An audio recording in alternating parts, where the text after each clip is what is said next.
നമസ്തേ. 1931 March 23 വീരാഹുതി ദിനം. ആരാണ് ആദ്യം കഴുമര ചുവട്ടിൽ കയറേണ്ടതെന്നതിനെപ്പറ്റി മത്സരിക്കുകയായിരുന്നു മാതൃഭൂമിയുടെ സ്വാതന്ത്ര്യത്തിനു വേണ്ടി സായുധം വിപ്ലവം നടത്തിയ ആ വീരദേശാഭിമാനികൾ. ആദ്യം സുഖദേവ്, പിന്നെ ഭഗത് സിംഗ്, രാജ്ഗുരു എന്ന ക്രമത്തിൽ തീരുമാനിക്കപ്പെട്ടു.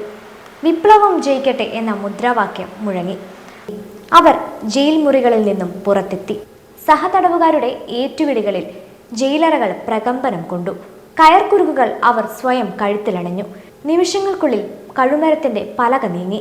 സ്വാതന്ത്ര്യം തന്നെ ജീവിതം, അടിമത്തമോ മരണം എന്ന സന്ദേശം ഭാവി ഭാരതത്തിന് നൽകി അവർ അനശ്വരരായി. ഭഗത് സിംഗ്, രാജ്ഗുരു, സുഖദേവ്, ഭാരതത്തിന്റെ ഓരോ മൺതരിക്കും സുപരിചിതമായ പേരുകൾ. സ്വാതന്ത്ര്യ സമര പോരാട്ടങ്ങളിൽ എന്നെന്നും ഓർമ്മിക്കപ്പെടുന്ന വിപ്ലവത്തിന്റെ അഗ്നി നക്ഷത്രങ്ങൾ. വധശിക്ഷയുടെ തീയതി അടുത്തു വരും തോറും കൂടുതൽ ആഹ്ലാദവാന്മാരായി അവർ മാറി. മാതൃഭൂമിയുടെ കാൽക്കൽ എത്രയും പെട്ടെന്ന് തങ്ങളുടെ ജീവിത കുസുമങ്ങൾ അർപ്പിക്കാൻ കഴിഞ്ഞതിന്റെ സന്തോഷത്തിലായിരുന്നു മൂന്നുപേരും.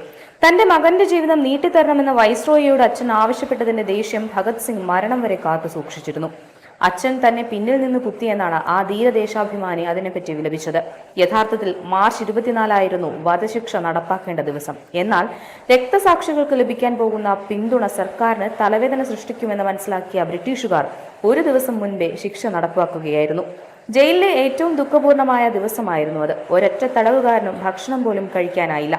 2 ദിവസം കഴിഞ്ഞ് ഭഗത് സിംഗിന്റെ അച്ഛനെ സന്ദർശിച്ച ജയിൽ ഉദ്യോഗസ്ഥനായ സാഹിബ് മുഹമ്മദ് അക്ബർ ഒരു പിടി ചോറിനു വേണ്ടി ഞങ്ങൾ അടിമകളായെന്ന് വിലപിച്ചു. 1931 ലാഹോർ കോൺഗ്രസ് സമ്മേളനം പ്രക്ഷുബ്ധമായ രംഗങ്ങൾക്ക് സാക്ഷ്യം വഹിച്ചു. ഗാന്ധിജിയെ കരിങ്കൊടി വീശിയും കരിഞ്ഞ പുഷ്പങ്ങൾ വർഷിച്ചുമാണ് അന്ന് പ്രതിനിധികൾ വരവേറ്റത്. ഭഗത് സിംഗിന്റെ മോചനത്തിനായി ഗാന്ധിജി ഒന്നും ചെയ്തില്ല എന്ന് ആരോപിച്ചുകൊണ്ടായിരുന്നു അത്.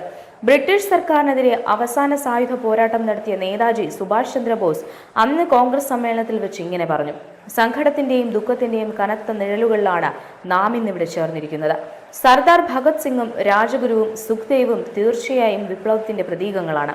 അവർ പോയിരിക്കാം, പക്ഷേ അവരെ പ്രതീകമാക്കിയ ചേതന എക്കാലവും അജയ്യമായി നിലനിൽക്കും. അതെ, ജീവിതം ഉദിച്ചുയരുന്നത് മൃത്യുവിൽ നിന്നാണ്. സചേതനമായ രാഷ്ട്രങ്ങൾ ഒരുക്കുന്നത് രാജ്യസ്നേഹികളായ സ്ത്രീ പുരുഷന്മാരുടെ ശവക്കലറുകളിൽ നിന്നാണ് എന്ന് ഐറിഷ് ദേശീയവാദിയായ പാട്രിക് പിയേഴ്സ് പറഞ്ഞത് എത്ര ശരിയാണ്.